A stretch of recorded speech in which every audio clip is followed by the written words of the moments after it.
about, let me just start with my notes here, apologize. It has an introductory where it says, connect with your audience. It's Project 2, Level 2. Tonight, Bobby will be speaking on the recent drug epidemic in America and how it affects us all. So, I'm going to introduce, once again, it's don't have an introduction. Okay. Connect with your audience, Bobby. Connect with your audience, Bobby.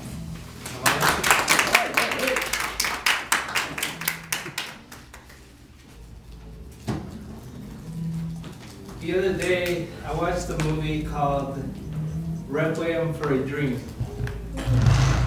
And that's a movie I don't want to watch it. Not because it was a bad movie, it was a great movie. But it was just so intense and so disturbing at times. For those that don't know, A Requiem for a Dream is a movie on drug abuse and just the nature of addiction. So one of the lead characters of this movie, named Sarah, she started taking these pills, prescribed by a doctor, mind you, and she started losing weight. She began fitting in her red dress that she wore years ago, which was her goal. But she became addicted to these pills. And these pills were so strong that she started taking them so frequently that she started to hallucinate regularly. And she eventually started losing her mind and had to be admitted to an asylum. This movie also talks about 3 young heroin addicts. Marion, Tyrone, and Harry. And the three ended up in very different scenarios, but each equally as tragic. Marion, she pretty much became a prostitute to feed her addictions.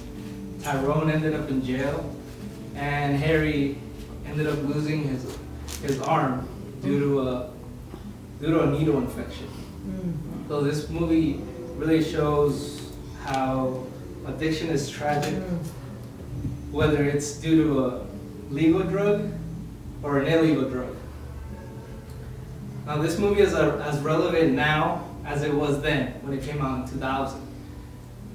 Because now, according to the National Institute on Drug Abuse, in 2018, 115 Americans died every day because of an opioid overdose.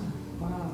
And opioids include legal over-the-counter drugs like Vicodin, oxycodone, codeine, and fentanyl, as well as illegal drugs like heroin. In fact, 80% of people that are on heroin started with legal over-the-counter drugs. Last year, in 2017, President Trump declared this epidemic a national health emergency. Now, this is important because it can happen to any one of us or anyone that we know. Here's a very common scenario. So we go to the doctor because we have back pain or knee pain or foot pain, and they prescribe us a type of opioid, probably a fentanyl or oxycodone, and we start taking it, and it's not really working. Our back pain's still there. So we start taking a little more than it says on the bottle, and that helps. In fact, that makes us feel good, and it even makes us feel euphoric at times. And most importantly, it takes the pain away. Before we know it, the bottle's empty, and we go back to the doctor and tell him,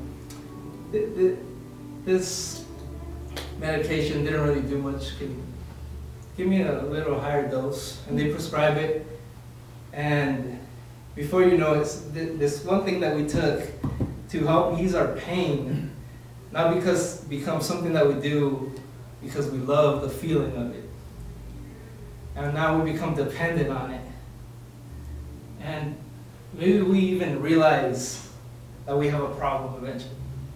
But we can't stop now, because if we try, the pain from the withdrawal is so painful to bear. Our bodies can't handle living without this drug for too long.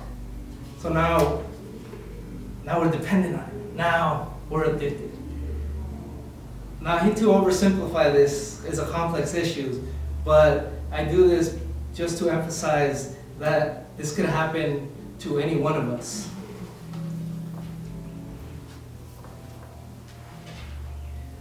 And it's not just, this doesn't just happen to stereotypical junkie in the alley. This is a national health emergency. That means it happens all across the country, through all people, through all walks of life. Now, the National Institute of Drug Abuse is working on ways to solve this problem, like figuring out ways to figuring out alternatives to opioids. Something, giving maybe another drug it's not as harsh. They also have reverse overdose drugs, which is pills you give to people that overdose, and so they won't die. And they also are working on improving treatment, access to treatment, so everybody that needs the help could get it. Now, we can prevent addiction of any kinds in our lives by researching alternative methods to treatment for our pain, so we don't have to go to the doctor. For example, many people have used yoga as a way to cure their back pain. That they no longer have to use medicine in order for their pain, because it doesn't hurt that bad anymore. And there are plenty of resources out there, like Alcoholics Anonymous, Narcotics Anonymous, and the National Institute of Drug Abuse, that could help us, or if we know anyone that's abusing any type of drugs, recover from addiction. A lot of these organizations have branches here in Escondido, and they meet regularly, every single day. And lastly, I recommend watching the movie Requiem for a Dream, because after watching that movie, you won't even want to look at drugs ever again. Thank you.